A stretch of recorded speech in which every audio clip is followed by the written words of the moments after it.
আসসালামু আলাইকুম, সবাই কেমন আছেন? আশা করি ভালো আছেন। ইনশাআল্লাহ আমি ভালো আছি। প্রতিদিনের মতো আজকে একটি ছোট কাজ নিয়ে উপস্থিত হলাম। হাওয়াই Amn-Lx9, যেটা ওয়াই-ফাই 2019 ফোনটা। মূলত আপনারা পাওয়ার সালোতে যে রিডিংটা দেখতে পাচ্ছেন, এ 52-53 এরকম, অনেক সময় 105 এরকম রিডিং উঠে দাঁড়িয়ে থাকে।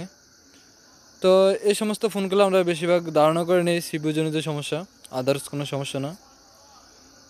এটা মিডিয়াটেকের সিপিইউ, মডেলটা হচ্ছে আপনার সিপিইউ মডেলটা হচ্ছে MT6761B। তো আজকে আমি এই সিপিইউটা রিবুট করব। তো দেখবো যে ফোনটা চালু হয় কিনা। কাস্টমার দীর্ঘদিন আমার দোকানে ফেলে রাখছে, আজকে একটু কাস্টমারটা একটু প্রেশার দিয়েছে, কারণ আমি কাজের ব্যস্ততায় কাজটা করতে পারি না। তো এই কাজের বিলটাও মোটামুটি অনেক ভালো একটা বিল করেছি। আজকে আমি একটু চেষ্টা করে দেখি, যদি হয়ে যায় এই মোটা অঙ্কের টাকাটা তো আমি পাবো। তো মূলত এখন যে হাওয়াই ফোনগুলো আছে, বেশিরভাগ ক্ষেত্রে দেখা গেছে দীর্ঘদিন চলার পরে আপনার অনেক সময় দেখা গেছে এই ফোনটা অনেক দোকানে গেছে, বাট তারপরে আবার নিয়ে আসছে, অনেক দিন সময় নষ্ট করছে। তো আমার কাছে আজকে 15 দিন পরে ছিল, বাট কাজের ব্যস্ততা ধরতে পারি না। তো আমি আজকে যে পাওয়ার সাপ্লাই রেটিংটা দেখে আইডিয়া করে নিলাম, মূলত এই ফোনটা চালু হয় না সিপির কারণে। তো কাস্টমারটা অনেক জায়গায় ঘোরাঘুরি করছে, অনেক জায়গায় দেখাইছে, বাট কোনো জায়গায় হয় নাই। তো আমি একটু চেষ্টা করে দেখব যে কাস্টমারের ফোনটা রানিং করে দিতে পারি না। তো ইনশাল্লাহ আমি যতটুকু পারি ততটুকু চেষ্টা করে যাবো এই ফোনটার প্রতি যত্ন সহকারে। তো ভিডিওটি দেখতে থাকেন। যারা আমার চ্যানেলে নতুন আছেন, আমার চ্যানেলটি সাবস্ক্রাইব করবেন, পাশে থেকে বেল আইকনে ক্লিক করে দিবেন, বেশি বেশি কমেন্ট করে দিবেন। বেশি বেশি কমেন্ট করলে কি হবে, আপনাদের কমেন্ট অনুযায়ী আমি কাজের যে চাহিদাটা দেওয়ানোর চেষ্টা করব, যে আপনারা কী চাচ্ছেন কমেন্টে।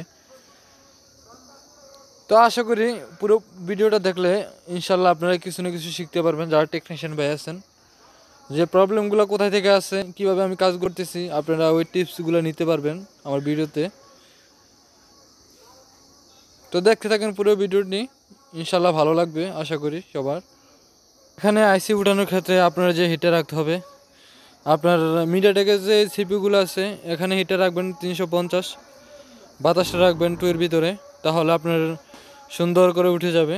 আর আপনার হটগানটা ভালো হতে হবে, তাহলে আপনার কাজ করতে সুবিধা হবে। আইসিগুলো ফুলবে না, মাদারবোর্ডগুলো ফুলবে না, আইসিগুলো নষ্ট হবে না, ক্ষতিগ্রস্ত হবে না।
মিডিয়াটেকের যে সিপিইউগুলা আমার কাছে প্রত্যেকটা মডেলের আসছে, বাট এই মডেলের ডাইসটা নাই। আমি ইউনিভার্সাল ডাইসটা দিয়ে আমি আজকে রিভোল করব।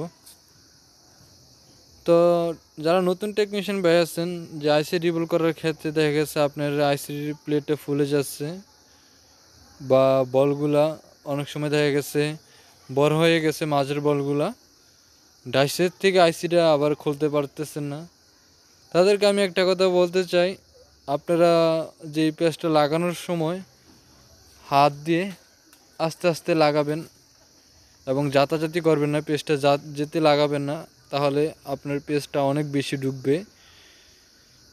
তো আস্তে আস্তে হিট দিবেন, আইসির এক পাশ থেকে আস্তে আস্তে হিট দিবেন, তাহলে আপনার আইসির প্লেটটা ফুলবে না, আর হিটটা আপনার হাতের কন্ট্রোলে রাখবেন।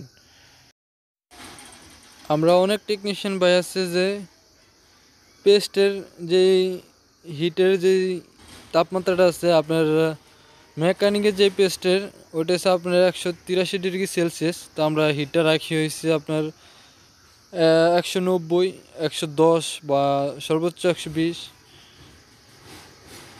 তো যারা মনে করেন যে তাড়াতাড়ি আইসিটা রিভোল করে ফেলবেন, যে বলগুলো গালিয়ে ফেলবেন, এরকম করলে আপনার বলগুলা ব্যাক একসাথে কালেকশন হয়ে যাবে বা আইসির প্লেটটা ফুলে যাবে। তো হিটটা আপনি কম হিট দিয়ে আস্তে আস্তে করতে হবে, প্রত্যেকটা বল আস্তে আস্তে গলবে। তো এভাবে করলে আপনার আইসিটার বলগুলো সুন্দর হবে। এবং বড় বলগুলা হলে আপনি একটা দাঁড়ানো ব্লেড দিয়ে উপরে কেটে আবার পেস্ট লাগিয়ে আবার হিট দিবেন।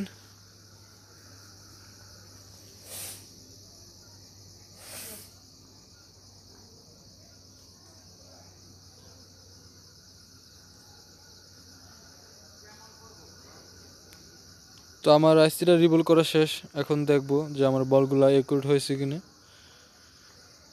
দেখেন কি সুন্দর হয়ে বেন্ট স্টেপের সাথে উঠে গেছে। একটু আমি আইসিটা ক্লিন করে দেখাই আপনাদেরকে।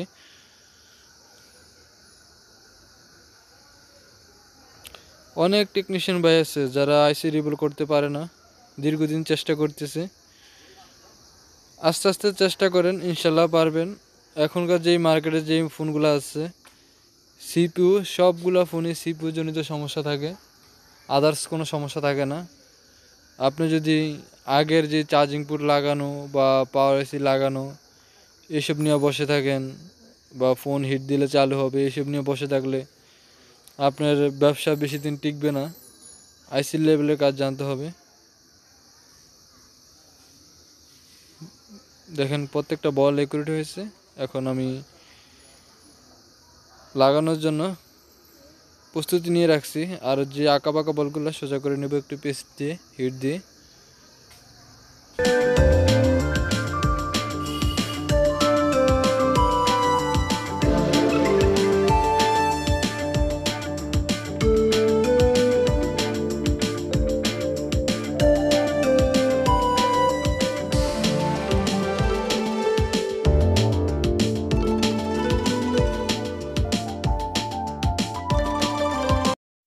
যে সমস্ত টেকনিশিয়ান ভাইরা এই সমস্ত কাজগুলো পারেন না, তারা আমাদের সাথে যোগাযোগ করতে পারেন, যোগাযোগ করে পাঠিয়ে দিতে পারেন, ইনশাল্লাহ আমরা কাজগুলো করে দেব। এবং কেউ চাইলে আপনারা নিয়ে আসতে পারবেন, নিয়ে এসে বসে কাজ করে নিতে পারবেন, ইনশাল্লাহ আমরা কাজগুলো করে দেব। তো আমার আইসিটা রিভোল করা শেষ প্রায়। এখন আপনাদেরকে লাগিয়ে দেখাবো যে ফোনটা রান হয় কিনা। তো লাগানোর আগে একটু ভালো করে পেস্ট দিয়ে বলগুলো, আঁকা বাঁকা বলগুলো সোজা করে নেবেন। আর মাদারবোর্ডে যেই ডটটা ছিল কোন দিকে ছিল ওটা লক্ষ্য রাখবেন, বা আইসিটা কোন পজিশনে ছিল ওইটা দেখে রাখবেন। আর যারা নতুন টেকনিশিয়ান ভাই আছেন তারা একটু ছবি তুলে নেওয়াটাই বেটার হবে। কাজের আগে ছবি তুলে নেবেন, কোথায় কোন কম্পোনেন্ট ছিল, কোথায় ক্যাপাসিটি ছিল আশেপাশে, ওইগুলো আপনি ছবি তুলে রাখলে পরবর্তীতে দেখে দেখে লাগাইতে পারবেন। তো দেখতে থাকেন ভিডিওটা আমি কীভাবে আইসিটা লাগাই।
ফোনটা দোকানে অনেক দিন থাকার কারণে ফোনটাতে মূলত চার্জ ব্যাটারিতে নাও থাকতে পারে। তো আমি প্রথম অবস্থায় ব্যাটারি দিয়ে দেখবো যে ফোনটা চালু হয় কিনা, পরবর্তীতে চালু না হলে পাওয়ার সাপ্লাই দিয়ে দেখবো যে ফোনটা চালু হয় কিনা। কারণ সারাদিন কষ্ট করছি, এখন যদি ফোনটা চালু না হয় মনে একটা দুঃখ থেকে যাবে। প্রায় ঘন্টাখানিক সময় লাগছে, আপনাদেরকে 17 মিনিট ভিডিওটা দেখাবো।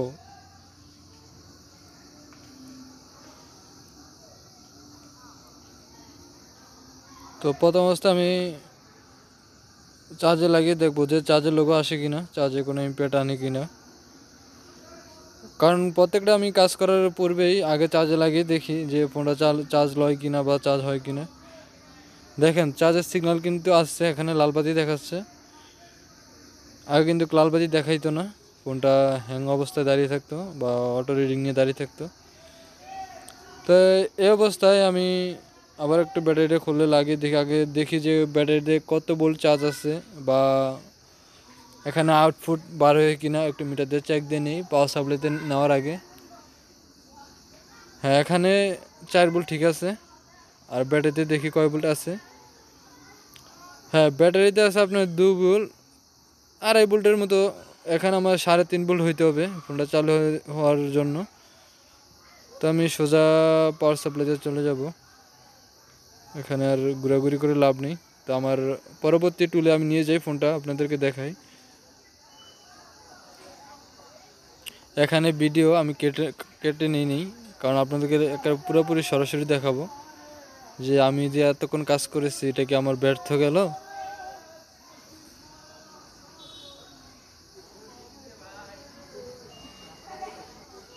তো এখন আপনাদেরকে দেখাবো যে ফোনটা চালু হয় কিনা। আজকের ভিডিওটা এই পর্যন্তই, সবাই ভালো থাকবেন, সুস্থ থাকবেন।